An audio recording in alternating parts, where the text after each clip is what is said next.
알아두면 반드시 도움이 될 만한 경제 이야기죠. 큰 그림에서 경제를 살펴보도록 하겠습니다. 천기누설 시간이고요. 인하대학교 경제학과 천수라 교수님, 오늘은 전화로 모시겠습니다. 교수님 나와 계십니까? 안녕하세요. 네, 교수님 안녕하세요. 새해 처음으로 뵙는데 이렇게 전화로 뵙게 되네요. 새해 복 많이 받으시고요. 네, 새해 복 많이 받으세요. 네, 일단은 2025년 경제정책 방향 이거를 살펴봐야겠죠. 이게 연말에 있는 연례 행사인데 이게 때가 늦춰져갖고 올해 나왔어요. 보통은 어떤 내용들이 들어갑니까? 네, 보통 2024년에 나왔어야 되는데 여러 가지 지금 국내 이슈로 인해서 좀 미뤄진 상황이고요. 예. 보통 이제 중장기적 경제 정책의 로드맵을 알려준다 이렇게 보시면 될 것 같아요. 그래서 보통 그 한 해 경제에 당면한 어떤 문제들이 있는지, 그리고 뭐 우리는 앞으로 목표를 어떻게 가져갈 거다, 뭐 거시경제 목표라든지 뭐 세제, 예산, 그리고 재정 정책 방향이라든지 뭐 민생 정책, 이렇게 다양한 장기적인 국가 정책 방향이 나오게 되는 거죠. 예, 알겠습니다. 그 자료가 발표되면은 기자들이 제일 먼저 찾아보는 게 내년도 성장률. 그러니까 이건 올해 나왔으니까 올해 성장률이죠. 이거부터 찾아보게 되는데 먼저 성장률이라는 게 어떤 개념입니까? 이거부터 간략하게 설명 좀 부탁드릴게요. 네, 어떻게 한국의 총 우리가 재래 노동이라든지 뭐 자본이라든지 여러 가지 그 자원을 투입해서 우리가 총 생산할 수 있는 생산량, 이런 것들을 잠재 성장률이라고 하는데, 실제 우리가 생산한 그 양을 국내 총 생산이라고 하고요. 그거를 이제 증가 전년과 비교했을 때 어느 정도 증가하느냐, 이게 이제 성장률이 되겠죠. 지금 성장률 보면 1.8%로 전망을 했거든요. 예. 네, 그래서 그 작년보다 더 떨어질 거다, 뭐 이렇게 전망을 하고 있는 상황입니다. 국내 총생산, 그러니까 GDP의 변화를 가리키는 말인데 이게 1.8%면은 굉장히 낮게 나온 거 아닙니까? 네, 그래서 지난 이제 7월에 마지막으로 이제 하반기 경제 정책 방향에서 정부에서 2.2%를 전망을 했었거든요. 그걸 생각해 보면 0.4% 포인트 하향 조정한 거고요. 물론 이제 전망 시점마다 차이는 있을 수 있습니다. 그래서 우리가 이제 얘기를 나눴던 뭐 IMF나 OECD나 한국은행 같은 경우에도 2024년 11월에서 한 12월 사이에 다 전망을 하고 있거든요. 이제 보통 한두 달 차이인데 여기서 또 더 낮춰서 잡았다는 점에서 조금 지금 정부 자체도 경기를 바라보는 시각이 좋지 않다, 이렇게 볼 수가 있는 거죠. 한두 달 만에 경제를 바라보는 시선이 더 나빠졌다라고도 볼 수 있는 대목인데, 그런데 정부에서 보니까 탄핵 정국이 낳는 불확실성, 이 부분에 대해서는 경제 성장에 제한적으로 영향을 줄 거다, 이렇게 이야기를 했거든요. 이거 조금 너무 낙관적으로 본 거 아닙니까? 네, 그런 얘기들도 있는데 예. 우선 지금 기재부 일체관 말에 의하면은 이제 비상계엄 같은 우리가 전국에 성장률에 영향을 미친 시기들이 있었잖아요. 예, 예. 뭐 노무현 정부라든지 그렇죠. 박근혜 정부라든지, 그때 상황을 비춰봤을 때는 이러한 정치 이벤트가 사실 그 경제 성장률에 미친 영향이 제한적인 상황이 있었거든요. 예. 그래서 이제 그런 것들을 반영을 했을 때 이러한 우리 정치적 불확실성이 잘 관리될 거다라는 전제로 지금 1.8%를 전망을 했고요. 2.2%에서 1.8%가 왜 떨어졌냐, 이런 걸 보면 사실은 뭐 수출 증가율 이런 것들이 좀 둔화될 거다. 이제 메인 이유는 수출이었다, 이렇게 보시면 될 것 같아요. 그렇다면은 이런 전국 혼란 잘 관리됐을 때 1.8%라면은 하방 압력은 더 있다라고 볼 수 있는 건가요? 네, 그게 가장 이상적인 상황에서 한 1.8%라고 저는 생각을 하고 있고요. 예. 지금 뭐 아무래도 지금 앞으로 전개돼야 될 스텝들이 굉장히 많잖아요. 이런 것들이 뭐 자칫 좀 시기가 늦어지거나 어떤 뭐 또 다른 불확실성을 야기하게 된다고 한다면 더 하방 압력이 커질 수 있겠다, 이렇게 전망하고 있습니다. 알겠습니다. 성장률 말고도 또 관심을 갖는 게 이 경상수지란 말이에요. 경상수지라면 아무래도 교육의 최종 성적표 정도가 되니까 관심을 끌 수밖에 없는데, 그런데 수출이 흑자는 유지를 될 거다. 다만 불황형 흑자다. 이런 이야기가 있었어요. 불황형 흑자라는 게 뭡니까? 흑자하면 상당히 이제 좋은 얘기 같은데, 예. 흑자라고 생각하면 우리가 뭐 소득과 뭐 지출의 차이, 뭐 이렇게 생각을 해볼 수가 있을 것 같아요. 그렇죠. 예, 그래서 수출은 잘 나가는데 그러면 수입이 좀 안 좋다는 얘기다, 이렇게 생각을 할 수가 있겠고요. 결국에는 뭐 내수가 지금 우리 경제의 지금 관건이라고 할 수가 있겠는데, 내수라는 지표가 소비라든지 투자를 비춰봤을 때 우리가 소비 여력이 좋고 투자 여력이 좋으면 뭐 해외 제품에 대한 수요도 높아지고 이거에 따른 투자 수요도 올라가거든요.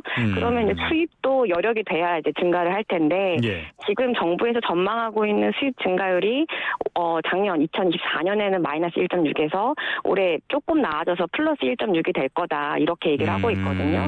그 얘기는 여전히 뭐 소비라든지 투자 여력이 상당히 이제 제한적이다라고 볼 수밖에 없는 거고요. 예. 네, 그런 하나의 측면이 있고, 네, 두 번째는 또 뭐 달러 기준으로 했을 때 뭐 국제 유가가 사실은 안정적인 상황이기 때문에 이런 것들이 또 비용 측면에서는 수입의 총 액수를 또 떨어뜨리는 역할도 하거든요. 예, 예. 그래서 여러 가지 지금 복합적으로 봤을 때는 수출이 수입보다 더 좋은, 그래서 흑자지만 내수는 안 좋은 상황이다. 이렇게 볼 수가 있을 것 같습니다. 그러니까 수출이 그렇게 막 좋아지는 건 아니지만 수입이 네. 그거보다 더 빠르게 줄어들기 때문에 흑자는 흑자다. 이런 개념이라고 네. 보면 되는 거죠?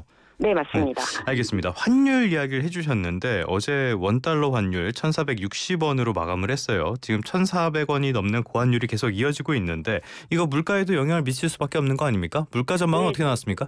네, 일단은 지금 최근에 높아진 환율이 뭐 국제 유가라든지 이런 것도 휘발유 가격 영향을 주고 있는 건 사실이고요. 예. 정부에서 보고 있는 거는 2024년 물가가 2.3%였는데 2025년에는 한 1.8% 정도 낮아질 거다. 뭐 이렇게 보고 있거든요. 예. 네, 그래서 또 이거에 대한 또 하방 여러 가지 상방 리스크들이 존재할 텐데, 우선 상방 리스크 같은 경우에는 여러 가지 뭐 중동 분쟁이라든지 뭐 기후 정책에 따른 뭐 기후 변화에 따른 농산물 가격 상승, 예. 또 고환율에 따른 뭐 수입분 물가 증가, 뭐 이런 것들을 배제할 수는 없고요.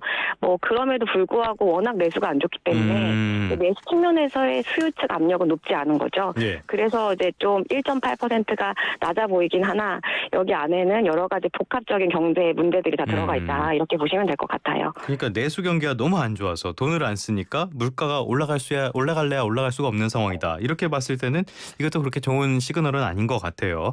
그래서 네네. 이런 것들을 전반적으로 극복하기 위한 내용들이 어제 담겼어야 됐는데 총평을 한다면은 어떻게 보셨습니까? 일단은 현상 유지를 하자, 뭐 이렇게 현상 보고 유지. 있고요. 네.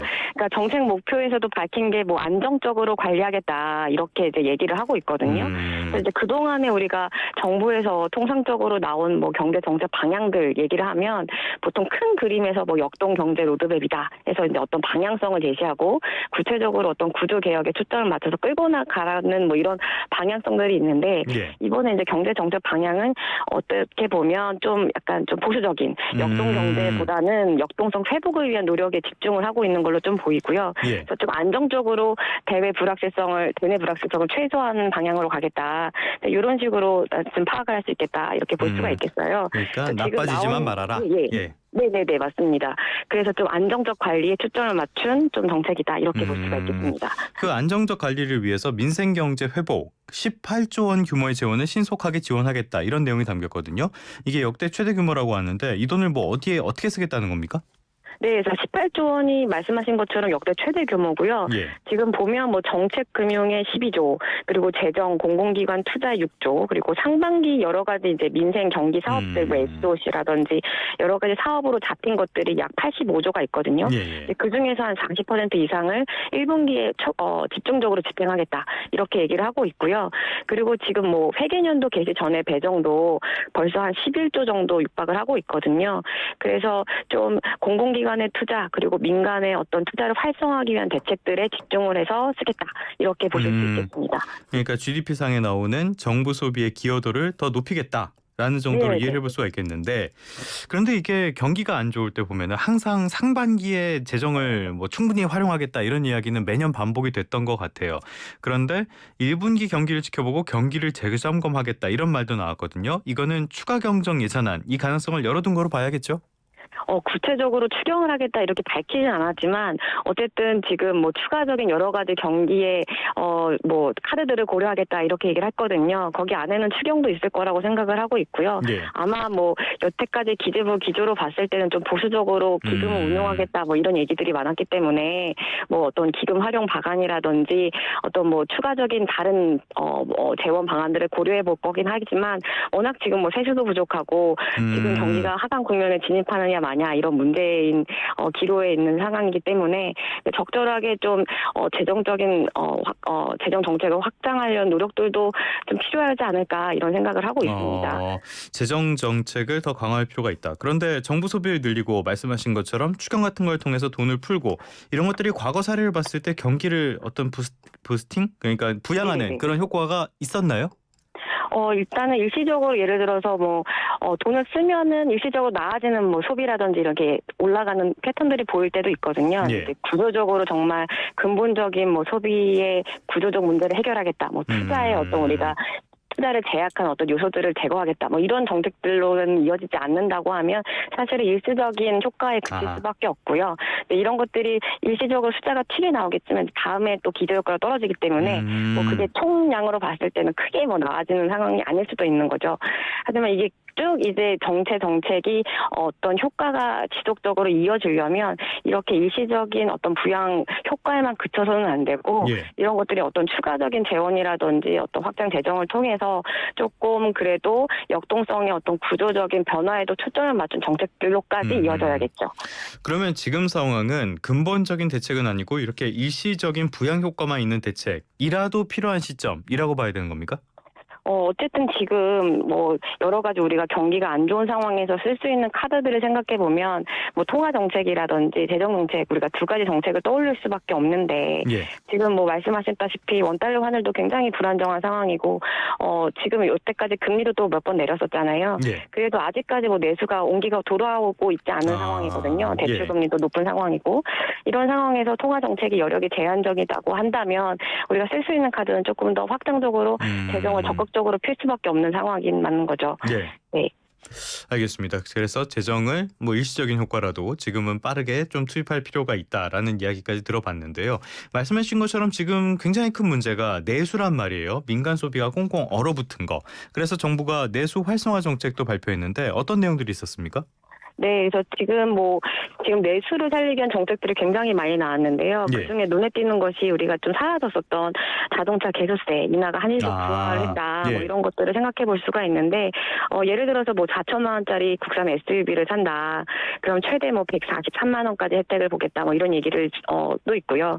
그리고 곧 이제 설날이 앞두고 있는데 설 연휴에 온누리 상품권 혜택이라든지 상반기에 어떤 소비 지출이 전년도와 비교했을 때 어떤 추가 소득 공제 이런 것들 그리고 전기차 보조금 여러 가지 쓸 수 있는 카드들은 많이 얘기를 하고 있는 것 같아요. 그리고 워낙 지금 수입 과일이 비싸니까 할당 관세 이런 것들도 한시적으로 수입 과일에 의해서 우리가 미적용하겠다. 이런 소비를 위한 카드들이 많이 나오고 있다. 이렇게 보실 수 있을 것 같습니다. 알겠습니다. 효과가 있을지 물음표가 좀 많이 붙긴 하는데요. 어느 정도의 효과로 이어질지 이런 것들은 상황을 좀 지켜보는 게 좋을 것 같고요. 부동산 부동산도 경제 안정화 이 부분에 초점을 맞춘 것 같아요.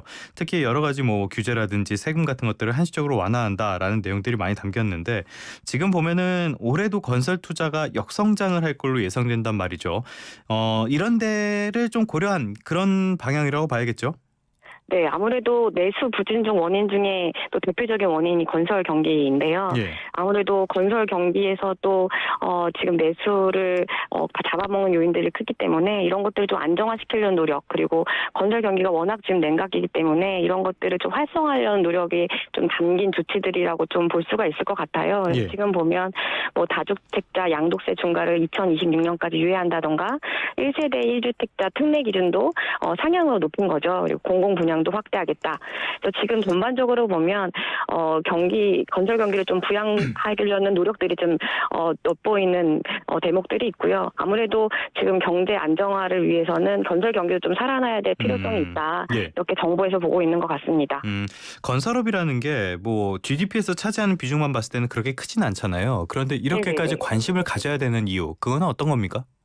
아무래도 지금 제 국내의 어떤 지금 가계의 어떤 소비에 발목을 붙잡는 이유 중에 하나가 지금 가계 대출에 전반적으로 주택 시장의 주택 담보 대출의 어떤 그 비중들도 워낙 높고 이런 것들이 사실은 갑자기 가격이 급락한다던가 이런 것들이 사실 이제 그 가계의 자산 포트폴리오에 영향을 줄 수밖에 없고요. 한 가지 측면이 있고요. 건설 경기들이 지금 워낙 안 좋은 상황인데 이런 것들이 또 취업자 수라든지 전반적인 시장의 그동안의 경기를 끌어올리는 역할들을 했었거든요.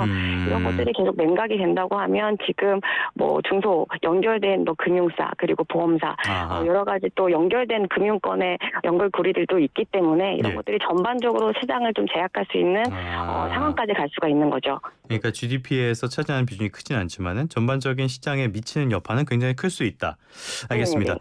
이번에는 통화 정책 한번 살펴보도록 할게요. 앞서도 말씀해 주신 것처럼 재정 정책 그리고 통화 정책 어떤 양 쪽에 칼을 들고 있다면은 이번에 통화 정책의 역할도 기대를 해봐야 될 것 같은데 기준금리 올해는 좀 어떤 경로로 갈 걸로 보십니까? 참 어려운 얘기인데요. 예. 어제 또 이창용 총재가 신년 메시지를 남겼었는데 앞으로 쟤네 리스크 요인들의 전개 양상이라든지 경제 흐름의 변화를 면밀히 점검하겠다 뭐 이렇게 말씀을 하셨거든요. 지금 보면 지금 고환율로 인해서 물가가 오르고 또 여러 가지 뭐 부채는 올라가고 뭐 이런 상황인데 이런 것들이 내수를 또 짓누르는 하나의 채널이 하나가 있을 것 같고요. 예. 또 하나는 이제 금리가 유지되면서 고금리로 인한 내수 경기의 제약 뭐 이런 것들이 있을 수가 있겠죠. 근데 지금 워낙 지금 경기가 빠르게 우리가 하향 전망하는 기관들도 많아지고 있는 추세고 워낙 지금 불확실성에 노출되어 있는 상황이기 때문에 금리 인하에 대한 가능성도 열어두고 있다 뭐 이렇게 볼 수가 있겠는데 워낙 지금 환율이 불안정성이 크고 지금 또 1,500원을 위협하고 있는 상황까지 가면 그 자체만으로도 또 내수 경기를 위협할 수가 있거든요. 네네. 좀 상황을 면밀히 지켜보면서 가야 되지 않을까. 하지만 지금 뭐 내수 경기가 워낙 안 좋아서 또 금리 인하에 대한 가능성도 열어둬야겠다. 이렇게 생각은 하고 있습니다. 어떻게 보면은 이러지도 저러지도 못하는 그런 상황인 것 같습니다. 그래서 경제 당국의 고심이 더 깊어질 수밖에 없어 보이는데요. 뭐 정책의 양날이라고 하면은 정부 그리고 정치 양쪽을 들 수가 있겠는데 지금은 정부의 리더십이 무너졌기 때문에 국회가 굉장히 중요할 것 같습니다. 교수님께서는 어떻게 평가하십니까? 어쨌든 근본적인 정치적 불확실성이 해결되지 않는 한 이렇게 불안정한 상황은 이어질 거라고 생각을 하고요. 그렇다고 지금 리더십이 없는데 어떻게 해야 하나라고 했을 땐 뭐 기업이라든지 개개인들이 그래도 어떤 트럼프 2.0 시대를 맞이하려는 좀 대책에 대한 개개인의 노력들도 좀 이어져야 된다고 생각을 하고 있고요. 예. 언제까지 이제 기다릴 수만은 없기 때문에 그래서 또 지금 여러 가지 정치적인 불확실성이 있는데도 불구하고 경제에서 좀 나아지려는 노력에 비춰 좀 발목을 잡는 여러 가지 좀 현안들이 있잖아요. 그렇죠. 이런 것들을 조금 더 조속히 좀 해결하려는 여하의 좀 노력이 필요하지 않을까 이렇게 생각을 하고 있습니다. 다른 건 몰라도 이렇게 경제 위기 상황에서 최상목 부총리가 1인 사역을 하는 거 이거는 정말 좀 무리수 같은데 교수님께서는 어떻게 보시나요? 어쨌든 지금 이렇게 상황이 지속적으로 이어지긴 너무 어려울 것 같고요. 예. 네, 그래서 또 좀 무리라기보다는 좀 힘내시라고 말씀을 드리고 싶긴 한데 힘내라고 예. 말씀을 정부에는 드리고 싶진 한데 어쨌든 뭐 개인의 한 사람으로서는 정부에서 지금 빨리 그래도 좀 남은 일정들을 빨리 조속히 소화해서 컨트롤 타워를 그래도 좀 마련하는 것이 좋지 않나 이런 생각을 하고 있습니다. 알겠습니다. 기재부에서 저희 쪽에 문자를 보내시면은 커피 쿠폰이라도 저희가 선물해 드리도록 하겠습니다. 지금까지 인하대학교 경제학과의 천소라 교수님과 함께 올해 우리나라 경제 전반적으로 분석해 봤습니다. 오늘 말씀 고맙습니다. 네, 감사합니다.